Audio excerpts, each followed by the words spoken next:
Assalamualaikum warahmatullahi wabarakatuh. Perkenalkan, nama saya Eva Andriani dengan nomor NIM 1908102013. Saya dari jurusan Pendidikan Bahasa Arab kelas 4C. Di sini saya ingin sedikit menjelaskan mengenai materi al-ijaz wal musawah wal itmab wa tahlilaha fi nasus al-arabiyah, atau tentang pengertian ijaz, musawat, dan idnab dan perbedaan dari ketiganya. Baik, langsung saja pada pembahasan yang pertama, yaitu ijaz. Ijaz adalah mengungkapkan kata-kata dengan lafaz yang sedikit ringkas tetapi memiliki makna yang luas melebihi susunan kalimatnya. Nah, ijaz ini terbagi menjadi dua, yaitu ijaz al-qasr dan ijaz al-hadfu. Yang pertama ada ijaz al-qasr. Ijaz al-qasr adalah mengungkapkan kata-kata dengan susunan lafaz yang sedikit dan ringkas tetapi memiliki makna yang luas dan padat. Jadi maknanya itu lebih luas dari susunan kalimatnya. Contoh, ala alahul khalqu wal amru. Surat Al-A'raf ayat 54, yang artinya ketahuilah milik Allah segala penciptaan dan urusan. Nah, kata khalaqa yang artinya penciptaan dan kata al-amru yang artinya urusan mengandung makna semua atau segala hal yang berkaitan dengan penciptaan makhluk dan urusannya seperti hidup, mati, senang, bahagia, dan lain-lain, itu sudah terkandung dalam makna ayat ini. Nah, yang kedua yaitu ijaz al-hadfu.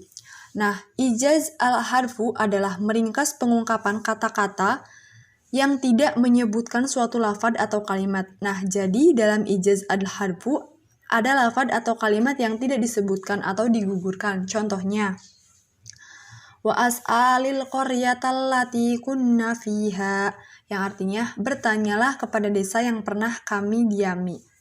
Quran surat Yusuf ayat 82. Nah, pada contoh itu tidak disebutkan lafaz ahla, yang misalnya wa as'al ahlal qaryah. Karena seorang tidak mungkin bertanya kepada desa, tetapi seseorang akan bertanya kepada penduduk atau orang-orang yang berada di desa tersebut. Nah, pembahasan yang selanjutnya yaitu musawah. Musawah adalah mengungkapkan kata-kata yang sesuai antara lafaz dan maknanya, tidak lebih dan tidak kurang. Jika salah satu dari suatu lafaz dalam kalimat tersebut dikurangi atau dibuang atau tidak disebutkan, maka akan mengurangi maknanya. Contoh, man kafara fa'alaihi kufruhu, yang artinya barang siapa yang kafir atau ingkar maka dia sendirilah yang menanggung akibat kekafirannya. Quran surat Ar-Rum ayat 44. Contoh lain, kullu amrin bima kasaba rohi, yang artinya setiap orang tergadai atau terikat dengan apa yang diperbuatnya. Quran surat At-Tur ayat 21. Nah, yang selanjutnya yaitu ada itnab. Itnab adalah mengungkapkan kata-kata dengan lafaz yang panjang dan banyak tetapi mengandung makna yang sedikit. Nah, itnab itu adalah antonim dari ijaz. Contohnya terdapat dalam Quran surat Maryam ayat 4 yang berbunyi, qala rabbi inni wahanal 'azmu minni washta'ala ar-ra'su syaiban, yang artinya, ya Tuhanku, sesungguhnya tulangku telah lemah dan kepalaku telah ditumbuhi uban. Nah, maksud dari ayat tersebut adalah saya sudah tua. Adapun contoh lain seperti Rabbighfirli wali walidayya waliman dakhala baitiya mu'minan wal mu'minina wal mu'minat, yang artinya, ya Allah, ampunilah saya dan kedua orang tua saya serta orang-orang yang memasuki rumahku dalam keadaan beriman, baik orang yang beriman dari laki-laki atau perempuan. Quran surat Nuh ayat 28. Nah, pada contoh itu disebutkan bahwa lafaz al-mu'minin dan lafaz al-mu'minat setelah disebutkan lafaz mu'minan yang merupakan bagian dari kata setelahnya. Nah, selanjutnya yaitu ada teknik penyampaian itnab, itu ada beberapa. Di antaranya, yang pertama yaitu zikrul khas ba'dal am, yang artinya menyebutkan lafaz yang khusus setelah lafaz yang umum. Nah, hal ini berfaedah untuk mengingatkan kelebihan sesuatu yang khas itu. Contohnya yaitu tanazzalul malaikatu warruhu fiha biizni rabbihim min kulli am. Pada malam itu turun malaikat-malaikat dan malaikat Jibril dengan izin Tuhannya untuk mengatur semua urusan. Quran Surat Al-Qadar ayat 4. Nah, dalam ayat tersebut, Allah secara khusus menyebut Ar-Ruh, yakni Jibril, padahal ia telah tercakup ke dalam keumuman malaikat. Nah, hal ini dimaksudkan sebagai penghormatan dan penghargaan bagi Jibril seakan-akan ia dari jenis yang lain. Jadi, faedah penambahan dalam ayat ini adalah untuk menghormati sesuatu yang khas. Nah, yang selanjutnya ada zikrul am ba'dal khos, yang artinya itu menyebutkan lafadz yang umum setelah lafadz yang khusus. Nah, hal ini tuh berfaedah untuk menunjukkan keumuman hukum kalimat yang bersangkutan dengan memberi perhatian tersendiri terhadap sesuatu yang khas itu. Contohnya, Rabbighfirli wali walidayya waliman dakhala baitiya mu'minan walil mu'minina wal mu'minat. Yang artinya, wahai Tuhanku, ampunilah dosa-dosaku, hapuskan dosa ibu bapakku, orang yang masuk ke rumahku dengan beriman, dan demikian pula dosa-dosa orang yang beriman, baik laki-laki maupun perempuan. Nah, pada contoh itu, dengan menyebutkan lafadz yang umum setelah lafadz yang khusus. Dalam ayat itu Allah menyebutkan lafadz al-mu'minin wal mu'minat. Yang keduanya adalah lafadz yang umum, mencakup orang-orang yang disebut pada lafadz-lafadz sebelumnya. Tujuan penambahan lafadz-lafadz tersebut adalah untuk menunjukkan ketercakupan lafadz yang khas ke dalam lafadz yang umum dengan memberi perhatian khusus kepada sesuatu yang khas karena disebut 2 kali.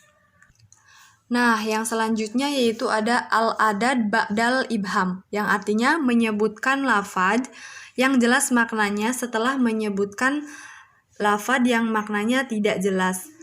Nah, hal ini berfaedah mempertegas makna dalam perhatian pendengar. Contohnya, wa qadaina ilaihi dzalikal amru anna dabira haula'i maqtu'un musbihin. Yang artinya, dan telah kami wahyukan kepada Lut perkara itu, yaitu bahwa mereka akan ditumpas habis di waktu subuh. Quran Surat Al-Hijr ayat 66. Nah, jadi pada contoh tersebut, nah karena firman Allah itu merupakan penjelasan bagi lafadz al-amr yang disebut sebelumnya. Nah, hal ini dimaksudkan untuk menambah ketegasan makna di hati pendengar dengan disebutkan 2 kali. Yang pertama secara umum dan yang kedua yaitu secara tegas. Nah, yang selanjutnya ada tikrar. Tikrar yaitu mengulangi penyebutan suatu lafadz. Nah, hal ini tuh berfaedah seperti untuk mengetuk jiwa pendengarnya terhadap makna yang dimaksud. Nah, untuk tahasur atau menampakkan kesedihan dan untuk menghindari kesalahpahaman karena banyaknya anak kalimat yang memisahkan unsur pokok dari kalimat yang bersangkutan. Contohnya yaitu yada'una antarota warromahu ka'annaha ashtanu bithrifi labanil adham yada'una antaro tawassuyubu ka'annaha lam'ul bawariki fi sahabi mudlim. Yang artinya, mereka mengundang antara sedangkan panah-panah itu seakan-akan tambang sumur di dada kuda. Mereka mengundang antara sedangkan pedang-pedang itu seakan-akan cahaya dikilat di awan yang gelap. Nah, jadi pada contoh kedua bait syair antara adalah dengan cara tikrar atau diulang penyebutannya untuk menegaskan dan memantapkan maknanya di hati pendengar. Maksud ini sangat tampak dalam pidato dan dalam rangka menyombongkan atau membanggakan diri, memuji, memberi bimbingan, dan memberi peringatan. Nah, pengulangan itu dapat juga disebabkan oleh hal-hal lain seperti tahasur atau menampakkan kesedihan.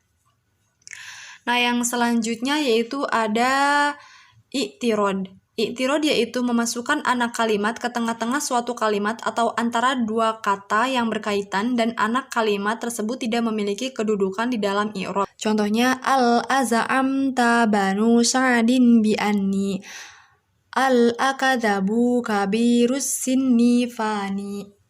Yang artinya, apakah anak-anak saat tidak beranggapan bahwa saya sebenarnya mereka bohong adalah orang yang sudah tua dan akan musnah. Nah, jadi pada contoh itu yaitu dengan memasukkan satu kalimat atau lebih ke tengah-tengah suatu kalimat atau ke antara dua kalimat yang berhubungan. Nah, kalimat yang ditambahkan disebut tidak mempunyai kedudukan dalam i'rab. Ini dimaksudkan untuk meningkatkan kebaligan suatu kalimat.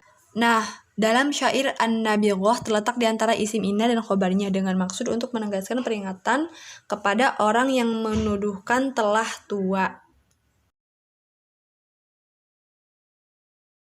Selanjutnya yaitu ada tadzil. Tadzil yaitu mengiringi suatu kalimat dengan kalimat lain yang mencakup maknanya. Nah, hal ini tuh berfaedah sebagai taukid. Tadzil itu ada dua macam. Pertama yaitu ada jarin majral misal yang berlaku sebagai contoh. Jadi bila kalimat yang ditambahkan itu maknanya mandiri, tidak membutuhkan kalimat yang pertama. Dan yang kedua yaitu ghairu jarin majral misal atau tidak dapat berlaku sebagai contoh.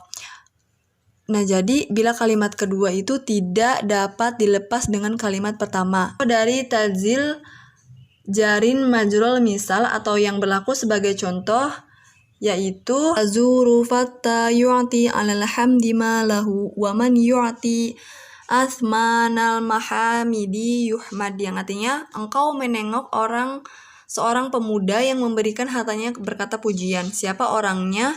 Yang memberikan karena dipuji adalah orang yang terpuji.